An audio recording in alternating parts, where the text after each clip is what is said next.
The lies continue. The propaganda rolls on. I want you guys to pay attention to the way that these guys have gone about attacking Americans in this country. If we send in our military, if we send in our National Guard, if we send in Space Command, they don't care who the hell it is. They just want to be safe. And we have safe cities now. We're starting in Memphis, and Memphis was a disaster. It's been there. They've been there for 2 weeks, and it's a whole different story. Crime is less than half, and within a month it'll be gone. Getting rid of all the bad ones. And we're going to go into Chicago. We're going to go into our cities. We're going to clean them out. We're going to straighten them out. And we're going to have safe cities because you want to protect safe cities. We're going to have beautiful, safe cities, and it's happening very quickly and very easily, actually. It's easy for us. It's hard for them. And we have to have a little more help. It doesn't matter, really. We can do as we want to do, but it would be nice to have more help from some of the Democrat governors. The wannabe dictator of the United States said we can do as we want to do. He keeps saying things like that. Then No Kings protests happen all across the country. Millions of people come out, and dude says, nobody was really there, and everybody knows I'm not a king. But he keeps talking like he can do whatever the hell he wants. And every time he says he can do whatever the hell he wants, it's surrounded in violence. It's surrounded in attacking American citizens that he also said he wasn't going to do. This is a direct result of this guy saying he's going to run up in any city that he wants and do whatever he wants. I was going to school. I was going to school. Give me your hand.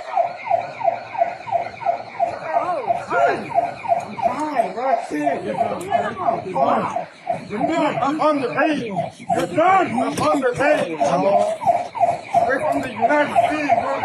You better break his neck. You can't look.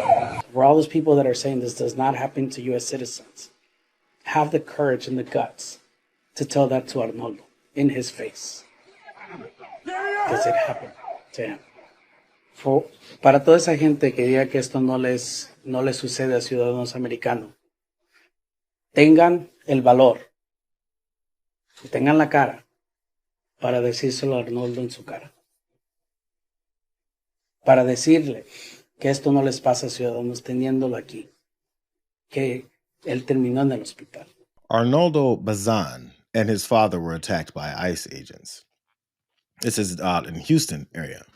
Run up on and attacked. 16-year-old kid said, I was going to school. So when you hear a 16-year-old kid saying, I was going to school, I'm an American citizen, and he's taken off in handcuffs with his shirt ripped open, it doesn't match up when people like Stephen Miller walk around and talk about how we're going for the worst of the worst, because I'm going to get to him and actually tell you what he really cares about. First, I'm going to tell you the devastating things that happened to this kid, this child, and his father. Arnoldo Bazan, who was a U.S. citizen, was beaten, choked, and subjected to racial slurs when masked officers chased him and his father in an early morning immigration enforcement action.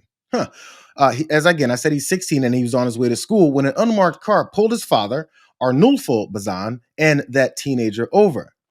He said during the news conference that he and his dad were pulled over by a car with no clear indication it belonged to law enforcement. The officers who approached did not identify themselves as law enforcement and wore uniforms that bore no official insignia. So, the same way that Donald Trump liked to talk about how our cities are being run, people are getting carjacked, places are getting robbed. Hey, maybe this was a couple of carjackers, and if these guys had guns, they would have shot them in the face. And then we'd have said, how dare you shoot these unmarked, ununiformed people running up and smashing on your windows and snatching your door open with guns in your face? That sounds like a gang. Here's more. Here's a quote. Their vests, they didn't say police, nothing. And that's when me and my dad got scared because they started hitting our window, tried to open our door. Me and my dad went to fight or flight mode and we just backed away. The father and son tried to flee and were eventually stopped by other vehicles. When they ran from the car, Bazan said the agents tackled them in a restaurant supply store. Here's the last quote from this article. He said, I saw the choking him, kicking him, punching him. It's when I reacted. I just ran to my dad and another agent grabbed my shirt. I didn't hit nobody. I didn't do nothing to nobody. I was just standing there recording on my phone. And then they took my phone. Theft. Then that's when they tackled me. I said I was underage. The dude started choking me more. And as we already heard, the racial slurs that they tossed around, because as we've found out and we've already known since this president said he was going to do this, he's got his Klansmen, he's got his Proud Boys, And he's got all of his white wing nationalist militias running up and becoming his personal police to attack brown, black folks, women, anybody that he doesn't like. The thought is, I mean, those are just the minorities that we've been told to hate our whole lives. Who cares about them? As was also predicted, they're also coming after older white folks. Weird. It's like they hate everybody. Yeah, I'm gonna read this really fast. This is the beginning of a post that was put over on Instagram by this running group. Really fast. It says one of our athletes was on his way home from a team long run yesterday, and as he turned onto his block, found that Border Patrol had the road blocked. This is in the Chicago area. The agents threatened to break his window if he didn't move his car. Before he could act, they pulled him out of his car, knelt on his back, and subdued him, though he never resisted. They broke 6 of his ribs and caused internal bleeding. And this guy's name is not Arnaldo Bazan. Here, watch what they did to him.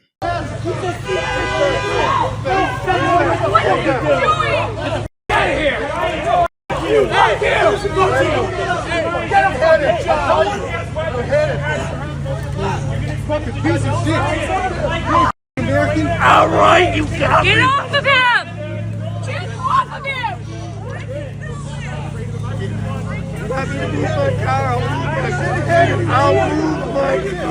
Get off of me. It's all being recorded!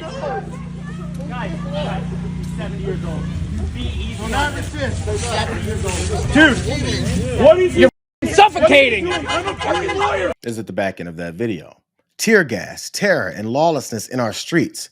There were kids and families having a Halloween parade on his block when this happened. If this happened to our teammate, it can happen to anyone. And it very clearly is. While he was doing nothing wrong, neither are thousands of others who are being targeted for their race, occupation, or generally who they are. What's happening in Chicago is so messed up, so illegal, so scary, so sad.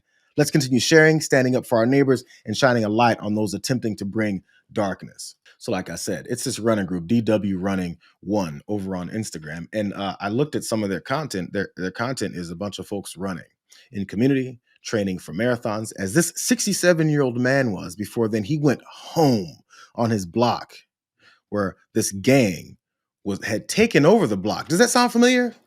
It sounds like the way that Donald Trump likes to describe minorities in gangs that take over blocks and terrorize your neighborhood, and we got to get some law enforcement in there to get them out.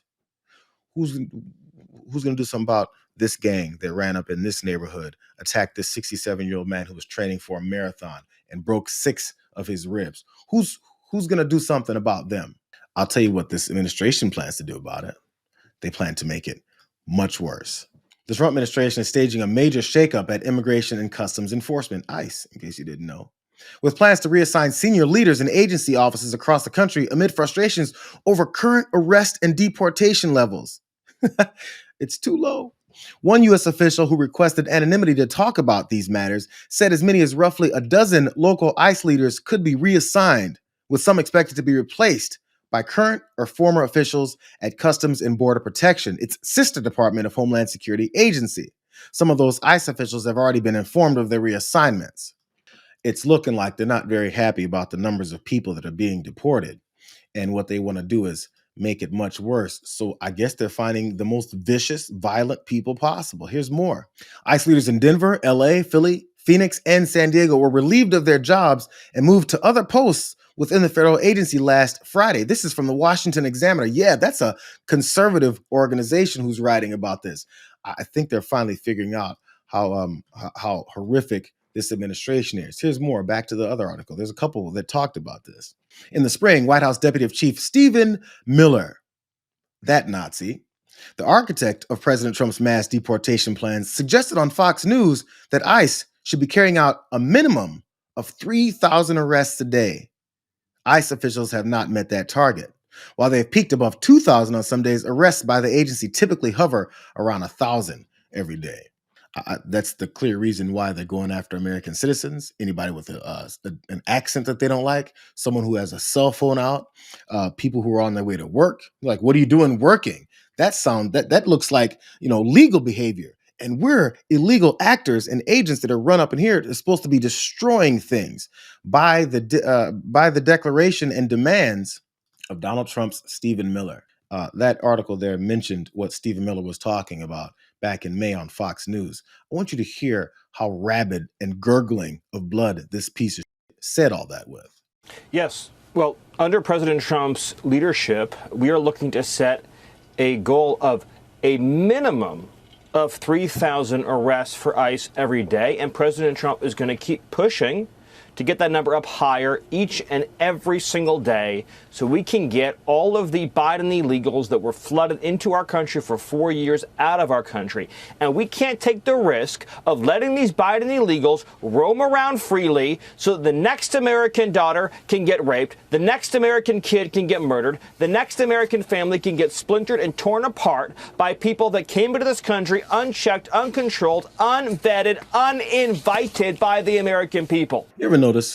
I feel like I've said it before, but you ever notice Stephen Miller, when he talks and he starts getting amped up about how much he wants to murder people, he starts itching. It's like there's a bunch of cockroaches about to crawl out of the back of his neck, and he starts itching and he moves to the side because the demon inside of him keeps wanting to expose itself. It wants to pop out of his head, and he gets more amped up. It's like he's itching. You guys ever watch what movie was that? Was it Tales from the Crypt or Tales from the Hood? One of those, where I'm sorry, totally not one of those kind of movies. It was Men in Black. Back in the 90s, the Men in Black, the alien that had like roaches crawling out of his neck and he kept itching. Ugh. I'm gonna put a picture up when I repost this. Ugh. And he's got like roaches crawling out of the back of his neck. And then both of the agents knew that he was an alien, basically a cockroach that was trying to contain his human skin that he had over top of him. That's Stephen Miller. And that's who these guys are following. And it's the reason why that they're attacking people. But he had the nerve to say all these dirty illegals are breaking up families, as we're saying, are raping, are killing. And this guy, just yesterday, I talked about how he went on TV and said, all of my Gestapo agents understand you have no limits. You can do whatever you want. You have the backing of this federal government to attack American citizens. We are the invaders. We are the traitors to this country, Stephen Miller said. So this sorry son of a bitch embarrassed this country further. And again, on foreign ground, stood in front of Navy folks and kept on talking about how he can do anything he wants to attack the country that they're supposed to protect. And we're sending in our National Guard. And if we need more than the National Guard, we'll send more than the National Guard, because we're going to have safe cities. We're not going to have people killed in our cities. And whether people like that or not, that's what we're doing. He says as many ways as he can. That's not the same clip from before. That's two different times that he said, whether they like it or not, we're going to do what we want. And it's always on that same tired old line about protecting American cities. Let me show you another aspect of this ICE shakeup, because as you see things get worse, this is part of the reasons why. The DHS had initially dispatched Greg Bovino, who oversees the Border Patrol's El Centro, California region, to help with immigration arrests in LA, Chicago, and Portland. Bovino has become the face of the Trump administration's crackdown on crime for his aggressive style, leading Border Patrol agents in a parade down the streets of Chicago's business district and standing face-to-face with fiery rioters and protesters, standing in the face of citizens who are tired of this. He also brought in Border Patrol agents to supplement ICE efforts. So now, the second official explained that Bovino is not viewed as the exemption to the norm, but the new standard for what is to come at ICE. That's why they're shaking it up. Because, again, Stephen Miller said, I want more. Donald Trump said, not enough blood. And collectively, they both said, who's our man in the street that can do this? Especially since we're too sorry ass and scared to do anything ourselves, except sit in an ivory tower and bark about it.